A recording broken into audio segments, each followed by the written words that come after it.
शंकर भगवान की जय, मैया भवानी की जय, कार्तिक गणेश की जय। एक बार प्रेम से बोल दी सच्चे दरबार की जय।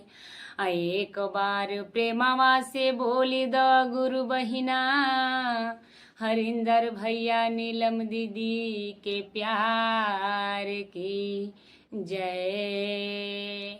हर हर महादेव, हर हर महादेव।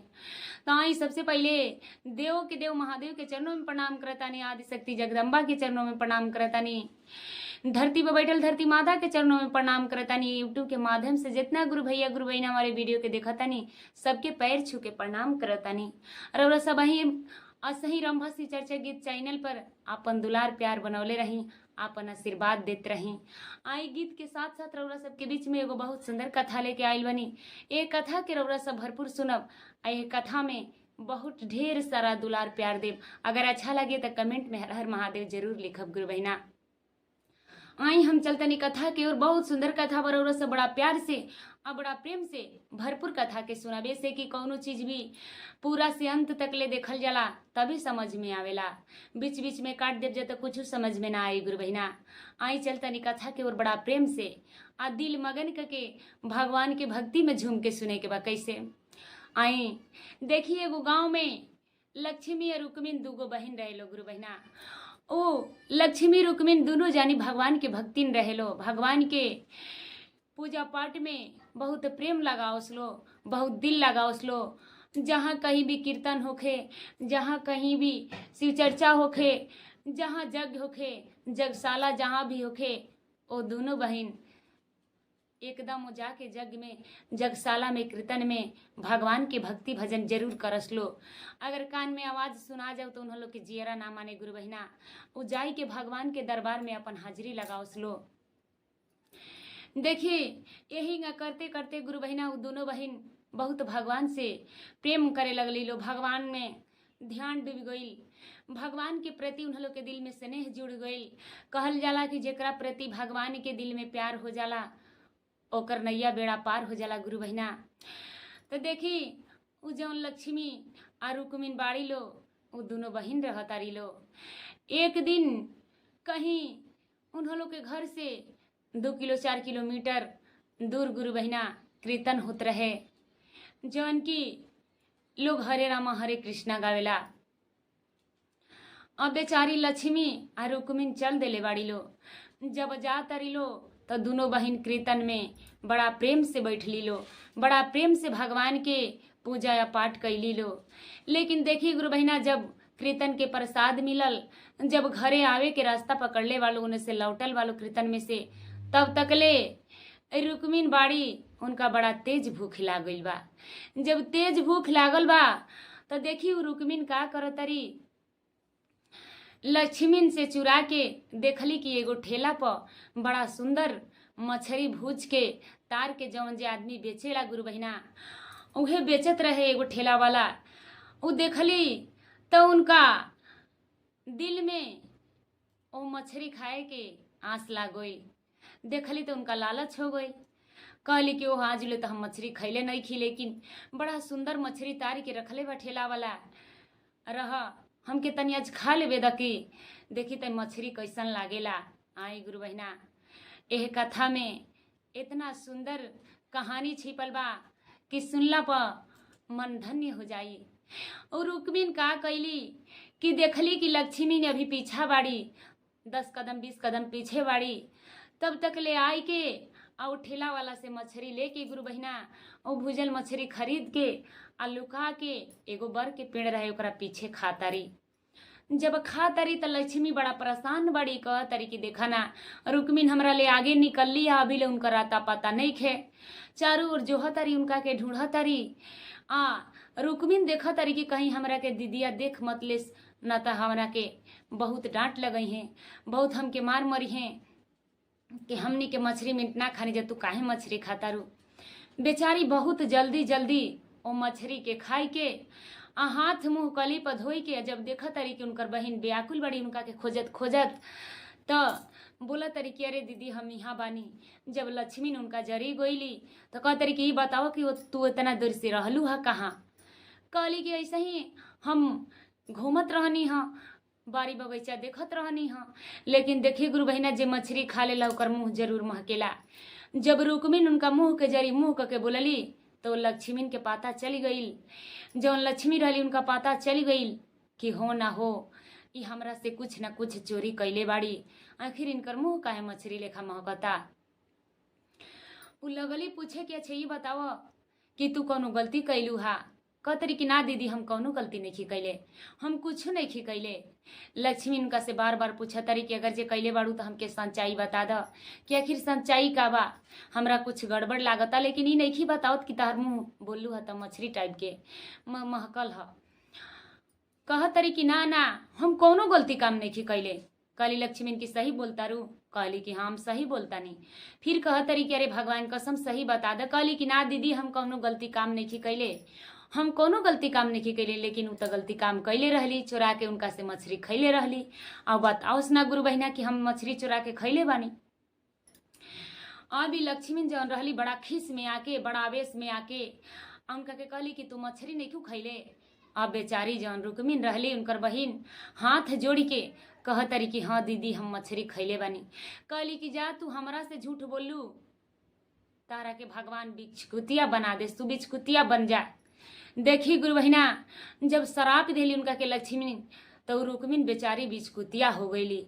जब बिचकुतिया हो गईली तो जाके एगो जग मठिया पर घर के जवन कोना में बिचकुतिया सटा रहेला लो उहे बन गईली। जाके वही भगवान के मंदिर में सट गईली। वही जे ताकस टुकु टुकु जे आवे पूजा पाठ करे, बिचकुतिया जात के पूछा था गुरु बहिना, केहू ना पूछेला। अब इनका शराप से, लेकिन शराप दे के इहो बड़ा पछतात रहली कि वो काहे हम अपना बहन के बिचकुतिया बने के शराप देनी है। इहो उनका बिनु व्याकुल रहली कि आखिर काहे हम अपना बहन के बिचकुतिया बना देनी। कहीं भक्ति भजन में जाए के होता तो हम अकेले जाता नहीं, बहुत हम गलती कैनी, बहुत हमरा आज एहसास होता उनका के दूसर कौनो दंड दे देले रहती, दू तबड़ा के मार देले रहती, लेकिन उनका के श्राप ना देले रहती। लेकिन देखी गुरु बहिना मुँह से निकलल बाड़ी आ हाथ से निकलल तीर कभी वापस ना आवेला कहल जाला। अब बेचारी बिचकुतिया बन के वही भगवान के मंदिर में बाड़ी। एक दिन के बात है गुरु बहिना कि ओह मंदिर के जवन साधु जी रहलन, संत जी रहलन, उ का कहतरन कि काहे ना हमनी के भंडारा हर साल होला, एहू साल भंडारा करा के आ सारा गांव के बुला के आ खीर खिया देवे के चाही। हमनी के जौन दान पुण्य में पड़ल बा उ सब काहे ना हमनी के प्रसाद बना के बांट दी जा। अपने में राय विचार करत रहे लो। बिचकुतिया मैं सुनत रहली, बिचकुतिया मैं सुनत रहली। देखी गुरु बहिना वही में एगो पापिन रहली। कहल जाला कि जब पाप समा जाला तो केहू के ना छोड़ेला कि तू अपन हवा कि हमार हवा। गुरु बहिना अब का भइल कि देखी जौन बिचकुतिया रहली, रुक्मिन बिचकुतिया बन रहली, मैं देखत रहली।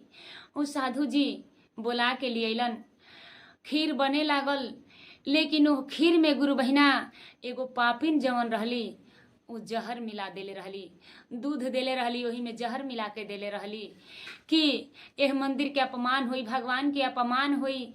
लेकिन देखिए अगर सच्चा दिल से रह जाता कभी भगवान के अपमान ना हो सकेला, कभी भगवान के भक्त के अपमान ना हो सकेला। गुरु बहिना उ देखले रहली, बिचकुतिया जौन सटर रहली देखले रहली कि हो ना हो ये औरत दूध में जहर मिला के देले बिया आ उहे खीर में डाल के, चावल में डाल के खीर बनता, तो हमके तो कुछ न कुछ करही के पड़ी, नहीं तो सब केहू खा के, जितना बाल बच्चा खइहा सब, जितना बालक लोग खाई, जितना बुजुर्ग लोग खाई, सब खा के खत्म हो जाई, हाहाकार मच जाई। वो बिचकुतिया मैं देखा तारी, मैं बात सुना तारी, सोचा तारी कि आखिर हम करी तो का करी। देखी गुरु बहिना हंडा के खीर बन के उतर गईल, पाती पर सबके बैठा दिहल गईल, पतल चला दिहल गईल। पतल चलावला के बाद अब आज्ञा भई कि सबके पतल पर परोसल जाओ, सभे खीर खाओ, आ खा के आ भगवान के नाम लेके अपना घरे जाओ, भगवान के प्रसाद है। लेकिन वो बिचकुतिया के ई समझ में नहीं आवत कि आखिर हम करी त का करी। आखिर इतना आदमी के चलनते, हमरे चलनते इतना आदमी के जान चल जाई। काहे न हम अपन जान दे के इतना जनता के जान बचा ली, इतना बालक लोग के जान बचा ली, साधु संत के जान बचा ली। देखी गुरु बहिना, ये जीवन मिलल बा तो दूसरों के भी सेवा करे के चाही। केहू अगर जे अफादरा में फंसल बा तो इंसानियत ऐसन चीज है कि अपन इंसानियत दिखावे के चाहिए, ओके बाहर निकाल देवे के चाहिए। क्या है, कितनो दुश्मन ना होखे गुरु बहिना, कितनो हमनी के दुश्मन होखे, अगर जो गड्ढा में गिरल बा तो ओकरा के बाहर निकाल देवे के चाहिए। इंसान भगवान बनौले बाड़न तो थोड़ा बहुत इंसानियत निभाही के चाहिए। चाहे हम होखी, चाहे रौरा होखी गुरु बहिना, चाहे कोई भी होखे, सबके कहतानी। देखी अब जब हंडा के खीर बन के उतर गई, आ जब सबके आज्ञा भइल कि सबके पात पर चलावल जा, सबके खीर खाई।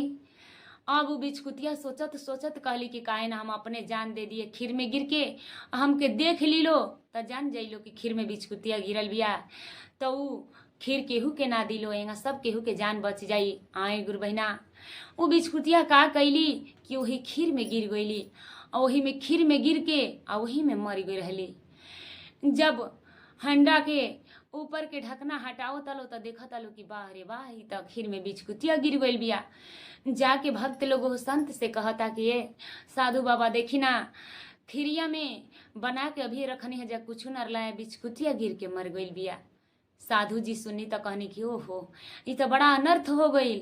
केहू के खीर मत दिहलो, एको छटाक केहू के ना कोनो जीव जानवर के खीर मत दिहलो, वो खीर जहर हो गई बा। बिचकुतिया अगर जो कोनो खाना में गिर जाई तो जहर हो जाई। ओ खीर केहू के ना देवे के चाही।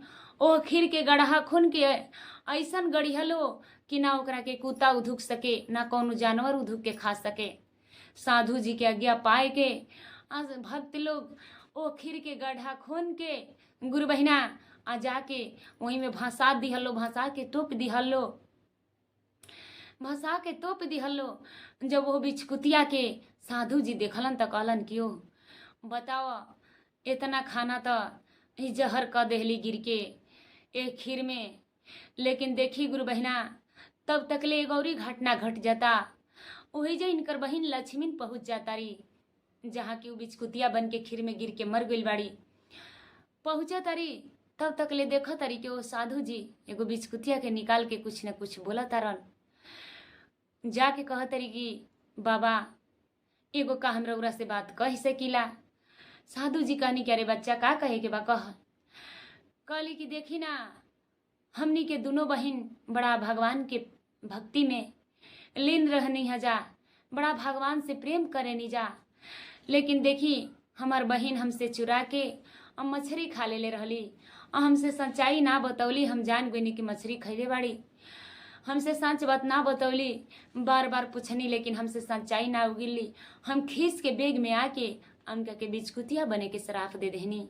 ई पता नहीं खे कि आखिर वो बिचकुतिया बन के बाड़ी कहाँ। साधु जी कहने की वही बात बा। कहली कि हाँ बाबा ई बात बा, लेकिन देखी जब से वो हमारे साथ छोड़ले बड़ी हमरा कुछ अच्छा नहीं खेलागत। ना हम अच्छा से भक्ति कर पावतानी, ना अच्छा से भगवान के भजन कर पावतानी, कहीं हमार मन दिल नहीं खेलागत। अब रउरे बताई कौन निवारण निकाली। अपना शक्ति से भगवान से पूछी कि आखिर वो बाड़ी कहाँ। साधु जी कहनी कि देखा बेटा, घबरैला के कौनो बात नहीं खे। जब भगवान पर इतना भरोसा बा तो इहो पता लाग जाई कि वो कहाँ बाड़ी। आई गुरु बहिना, जब साधु जी अपना ध्यान में डूबनी तो देखो तनी कि ओहो, ई तो खीर में कौनो पापीन दूध में जहर मिला के देले रलिया। आई उहे बिचकुतिया हिया जवन की खीर में गिर के सबके जान बचौले बिया। साधु जी आई के और लक्ष्मीन से कहतनी कि लक्ष्मीन, मछली खा के तो पाप कैले ही रली हा, लेकिन इतना आदमी के जान बचा के बहुत पुण्य कैले बाड़ी।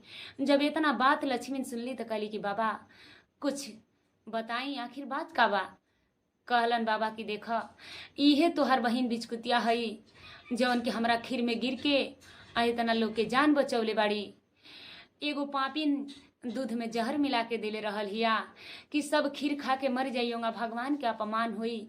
लेकिन इहे बिचकुतिया ये खीर में गिर के सबके जान बचौले बाड़ी जौन की तोहर बहिन बाड़ी। लक्ष्मीन भगवान के ओ साधु जी के पांव पकड़ लेली, कहली कि भगवान हे प्रभु जी, रौरा हमरा खातिर भगवान बानी, ऐसा उपाय दी कि फिर से हमने दोनों बहन साथे हो जाई जा, इनका के श्राप से मुक्त करी। हे संत जी कहलन कि देखा इनकर घड़ी भी अंत आ गइल बा, श्राप से मुक्त त करही के पड़ी। ओ साधु जी गुरु बहिना कहलन कि जा फिर से आदमी बन जा। ओ बिचकुतिया बेचारी फिर से उहे रुक्मिन बन गईली। अब फिर से उहे दोनों बहन के साथ वो सही चले लागल। कहल जला कि जेकर नैया राम भरोसे चलेले ओकरा केहू के जरूरत ना पड़ेला, ओकर नैया बहुत खुशी खुशी बेड़ा पार हो जाले। कहल गइल बा कि अजगर करे न नौकरी, अब पक्षी करे न काम, दास मलुका कह कर गए सबके दाता राम। न गुरु बहिना, राम से बड़ा राम के नाम भी होला। हमनी के भगवान ही नैखन कहले कि 24 घंटा हमरे में लागा रह, हमेशा हमरे में लागा रह। अरे जब भगवान हमनी के इंसान बना के भेजले बड़न तो 10 मिनट 20 मिनट आधा घंटा टाइम भगवान खातिर निकाल दी जा। जैसे कि रुक्मिन बेचारी बिचकुतिया से इंसान बन गईली, वैसे ही हमनियों के भगवान के भक्ति करी जा कि अगर जे कौनो गलती भी भइल होके भगवान, अगर कौनो अपराध भी भगवान भइल होखे तो हमनी के भक्ति से क्षमा हो जा। तो आई अपना कथा के ही जी विराम देतानी। एक बार प्रेम से बोल दी शंकर भगवान की जय, मैया भवानी की जय।